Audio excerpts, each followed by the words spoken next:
Hi guys, Mr. B here, and in this video I'm going to be showing you 10 tips that will help you if you're just starting out teaching. Now I thought about doing this video because I've got a friend of mine who's just going to be starting his NQT year, and he asked me a lot of questions of what to do, what to expect, is it going to be stressful, will he be able to handle it, all those type of things. And like him, I did a 1-year PGCE course to get into teaching, and I can remember it was not too long ago being at the start of the year and thinking, I really don't feel like I'm ready for this. So I thought I'd do this video to help out anybody who is having those thoughts, and just to let them know that they're not the only people having those thoughts. Lots of people are having them at the same time, and lots of people over the years have already had them. So let's just get straight into it and let's look at the top 10 tips, my top 10 tips for NQTs or first year teachers.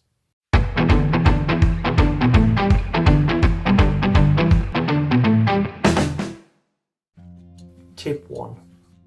When I first started teaching, I spent so much time planning and creating resources. I planned everything ridiculously in depth, above and beyond what I need to do, and I prepared all the resources, everything like that, myself, that I needed for my lessons. Now, part of this is because I'm a perfectionist. Maybe this is obviously because you're trying to impress your colleagues in your head at your new school. But I think on top of that as well, it's my first time teaching, so I don't know what's expected. I expected that I had to make and create everything. I couldn't use other people's stuff. As well as that, when I was planning for my PGCE year, I had to plan above and beyond to prove I knew what I was doing and why I was doing it. And I think it was a bit of a hangover from that. I was still doing that as well, and now I was out on my own, I didn't really need to do that. As well as that, I think it was a bit of a safety blanket. Now that I'm out there in the classroom on my own, if I've got all that planning, then it'll stop us from making mistakes. I can remember, I think at the start of it was in maths, I planned lessons that I thought would be going to last a week for my children, and they actually ended up lasting 2.5 weeks worth of work.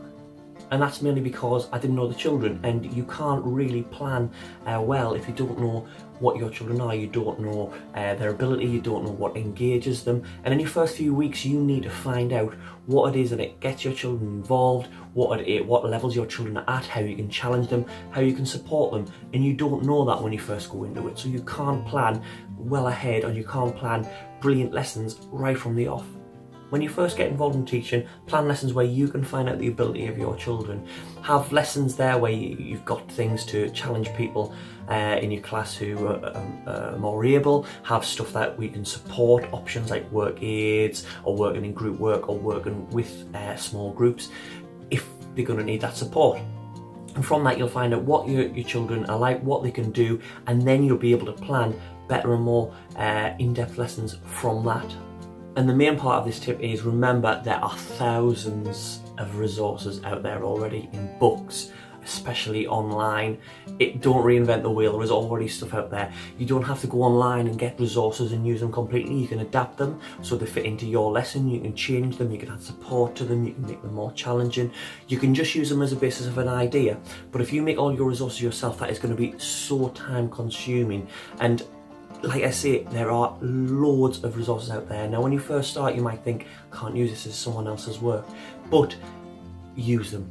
Honestly, use them. It will save you so much time when you're planning, so much time when you're resource making, and really help you when you're first starting out. What I'll do is I'll put a couple of links down in the description, and that'll lead you to some websites that offer some resources, some good ones that I've used over the years, and hopefully help you out when you're first starting. As you start teaching, you will learn to streamline your planning. It will seem like planning is all you're doing when you're first starting, but you will streamline it, and it will just come with time. And you need to learn that. Learn what you need in your plan. What do you need to do that lesson? Because a lot of the time, when you're first starting planning lessons, you'll put in a lot of stuff there that you don't actually need, that you never look at when you're doing the lesson, you never look at before. So find out what works for you for planning, and trust me, your planning will get quicker and quicker and will easier the more you do it. So just stick in there. By the end of the year, you'll notice a big significant difference in the amount of time you're taking to plan lessons. Tip 2. From the outside looking in, a lot of people who don't work in schools will think probably they all run in the same way, and this is further from the truth than you can even imagine. All schools work differently, and you need to find out what's expected from your school. Find out what your school expects. What's the dress code? What is the marking policy? What is the display policy? What's the marking scheme? Does your planning have to be done by a certain time? Does it have to be uploaded anywhere? Find these things out and it will really help you get into a routine from the very start, and you'll be used to what's coming up and it won't come as a shock, and probably help you not get overwhelmed. Tip 3, don't be afraid to ask questions. Ask teachers, ask TAs, ask any staff, ask basically anybody who is willing to give you any of their time for help. I found the teaching profession is one of those professions where anyone will help you and they will give you that help that you need. Now, don't just stop with one opinion as well. There's no right or wrong answer in teaching. You can do lots of things in lots of different ways. So get one opinion, get another opinion, find out what they're thinking and what works best for you. And as they say, there are no stupid questions. Don't sit on an issue, don't sit on a problem. If you're experiencing that, someone else in teaching will have, and someone at your school probably will have. You share that problem, it is really going to help you. And as well as in your school, don't just stop there. Go online. Twitter for me is a great place. It is a great community out there. Great community of teachers, great community of people who work in education. If you put a question out there, you will get an answer. It's unbelievable how good the environment on Twitter is for the education sector. Now, I put out a tweet before this video asking other people, give me some tips so I could mull through my ideas, see exactly what it is I was going to tell you guys. I got loads of responses from people who really helped me out with this video. So on that point, thank you for anyone who replied to my tweets. Really appreciate it. But like I say, ask those problems online. There are so many different answers out there and you will get lots of help. Don't just ignore an issue. Tip 4. Now, you were hired because the school saw something special in you. These days budgets are really tight, and the biggest overhead any school has is their staff. So they've took a risk on you and they're taking lots of money because they've seen something. Like I said before, there's no right or wrong answers in teaching. There's lots of different ways to do things, so listen to people's opinions, get help when you need it, but do it in your way. Do it yourself. Do it in a way that you find comfortable and works for you. Don't just be the same as someone else in your school. You might see teachers you probably will see teachers that are great, teachers that are amazing in your school, but don't just be a carbon copy of them. If you're a carbon copy of them, your school's already got one of them and they've been working there for a long time. They don't need two. They've hired you because you're different. Use what they do. Learn from them, take tips from them, but be amazing in your own way. Do it in your own way, and that will benefit the school and your children a lot more. Tip 5, at the end of the day, you're going to make mistakes. Just embrace it. You're at the very start of your career, and a 1 or a 3-year course is nowhere near enough to learn everything there is to know about teaching. So when you do make a mistake, don't let it get you down. Just learn from it, accept it and move on. All you need to do is reflect on why that mistake happened and use that to stop you making the same mistake again in the future. That's that. Tip 6. Now this really follows on from teaching. I did a lot of work over 10 years in lots of different places and lots of different types of jobs before I got into teaching, and I've never had to roll with the punches as much as I have since I became a teacher. Things in school will change at the drop of a hat, be it within your lesson or just in the school in general. Just try to stay calm and just do the best in that situation. If something isn't working, scrap it. Don't be frightened to do that. Scrap it and just start again. With be a lesson, you've planned a lesson, it's really not going where, just scrap it, start again, adapt, change to what's needed in the classroom or in the school at that time. And you'll see other teachers in school that are a lot more experienced than you, and they'll seem calm and confident. Trust me, they all on the inside have had moments where they're scrambling, where they're screaming, where they don't know what's happened. Learning to look calm, confident and in control is something that you will learn, and you will get there. At the first it can be a bit daunting when something changes and you don't know, but when it's happened that many times to you, you will learn, and it's all just a learning curve. So don't worry about it and just do your best in that situation. Tip 7. Now, this could just be a lesson in life more than just in schools, but it is especially essential in school just to be a nice person. It takes a lot of people to make a school work, and I've seen it before and I hate it. Don't think that you're above someone just because you're a teacher in that school. every single person that works in that school is essential to it working. Everyone from teachers, TAs, heads, deputies, dinner staff, office staff, site managers, and that there's lots more, cleaners, everyone in that school makes it work, and remember that. I've received lots of favours and lots of help from people all around the school, and in part I think that's because I've given them the respect that they deserve from the very outset, and for me that's what you should be doing. Every single person in there, be a nice person to them, show them that respect. And while we're on that matter, treat your TA like the gift from above that they are. They are people who will really help you get settled in the school and get used to what's needed and how things work, and they will be a godsend. If you don't know that already, you will very, very shortly. Since I've been teaching, I've had 2 TAs, and honestly, they have both been worth their weight in gold. Tip 8. As a teacher, and especially as a new teacher, there is always something else that can be done. I started a list of things that I needed to do in my PGCE year, and I have not finished that list yet. I have just kept adding and crossing off and adding and crossing off, and I can always add more to that list. It will never be finished.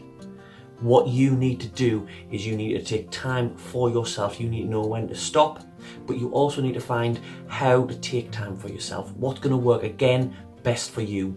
Finding a good work-life balance is really important, and it is a skill that you have to learn just as much as anything else with teaching. Now, lots of people do it in their own way. Some people stay late and take no work home. Some people go home straight away, wait till the kids are in bed or being fed, all of that, and do work after that. Some people do work at weekends, some people don't.